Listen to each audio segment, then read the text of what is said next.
పెళ్ళిళ్ళు అంటే ఎట్లుంటది ఏం కథ? అచ్చే చుట్టాలతోటి ఇల్లంతా సందడి ఉంటది. అయితే సందడే కాదు, పెళ్ళింట్ల జాగ్రత్త కూడా చాలా అవసరం వల్ల. పెళ్ళిళ్ళంటే బంగారము పెట్టుబోతలకు తెచ్చిన సామాన్లు విలువైన వస్తువులను ఒక అర్రలేసి జాగ్రత్తగా పెట్టుకోవాలి. ఆ రూమ్లకు ఎవ్వరు పోకుండా తాళం పెట్టుకున్నాడో బీరువాలకు గట్టిగా తాళాలేసి చూసుకున్నాడో చేయాలి. ఎందుకంటే అచ్చినోళ్ళ దాంట్లో మంచోళ్ళు ఉండొచ్చు, దొంగలు ఉండొచ్చు, చెప్పలేం కదా. పాపం రంగారెడ్డి జిల్లా శంకర్పల్లి కాడ కూడా గదే ముచ్చటైంది. ఇయాలనే పెళ్ళి, కానీ ఏమైందో చూడరాడా. ఖాతా పాడగాని పెళ్లి సంబరంలో పెళ్లిళ్ళు మునుగుంటే దొంగోడు వాణి పనులో వాడు మునిగిపోయిండు. అయితే 130 తులాల బంగారం, 80 తులాల వెండి, 2.5 లక్షల నగదును పెళ్లింట్లోకి వెళ్ళి దర్జాగా కొట్టేసుకుని వెళ్ళిపోయిండు. మరి దొంగోనికి దొరికేటంత బందోబస్తుగా గన్నిగానం నగలు పైసలు ఎట్లా పెట్టిర్రో ఏందో ఆ పెళ్లిళ్ళు. శంకర్పల్లి మున్సిపల్ కౌన్సిలర్ ఉన్న రాధా బాలకృష్ణ అన్న 20 తారీఖు బుధవారం నాడు పెళ్లి పెట్టుకున్నారట వాళ్ళ బిడ్డది.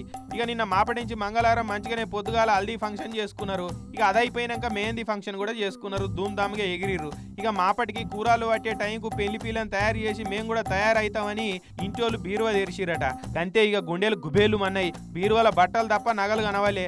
పెళ్లి కొనుక్కొచ్చిన బంగారం అంతా ఏడవాయే బీరువా సెల్ఫులనే కదా పెట్టింది. అగో హారాలేవి, షైన్లేవి, గాజులేవి, కమ్మలేవి, గొలుసులేవి అని చెప్పి మొత్తం ఒకటే గావరేయరట. అగో డ్రాల పెట్టిన పైసలు కూడా కనబడతలేవు కదా. అవునాయా నువ్వు గిట్లా పైసలు తీసినవా అంటే నువ్వు గిట్లా తీసినవా అని ఎవ్వరు దాళ్ళు గావరైపోయి మొత్తం ఇల్లంతా ఎంకిరట. ఏడ నగల జాడ దొరకలేదు. అసలే పెళ్లిళ్ళు వచ్చిన చుట్టాల బ్యాగులల్లా ఎంకులాడితే ఎట్లుంటది, మర్యాద ఉంటది ఏమన్నా? ఎట్టరా భగవంతుడా పెళ్లి నగలు ఎవరి దినాలు అయినాయి అని పుట్టాడు బాధతోటి అర్ధం రాత్రే పోలీస్ స్టేషన్ కురికిరట. ఇక అసలే కౌన్సిలర్ ఇంట దొంగతనమే. అది కూడా తెల్లారితే పెళ్లి అనంగా దొంగతనం అయ్యే వరకు కేసును సీరియస్ గా తీసుకున్నారు పోలీసు వాళ్ళు. Narsingi ACP Ramanagoud sir, Shankarpally CI sir, Narsingi CI సార్లు, శంకర్పల్లి ఎస్ఐ అందరేకం ఇంటికి పోయి ఇల్లంతా కలదిరిగి చూసిరిగా. నగలు పెట్టిన తాళం ఏడదాసిర్రు, పలానా జాగల బీరువ తాళం ఉంటదని మీకు కాకుండా ఇంకెవరికి తెలుసు? బయటోళ్ళు ఎవరన్నా వచ్చిర్రా, అంతా సుట్టపోలే ఉన్నారా? అసలు మాలంతా దాచిన రూమ్లోకి ఇంకెవరెవరు పోయిర్రు అని ప్రశ్నల వర్షం కురిపించారట. క్లూస్ టీమోలతోటి వేలుముద్రలు అయితే తీసుకున్నారట.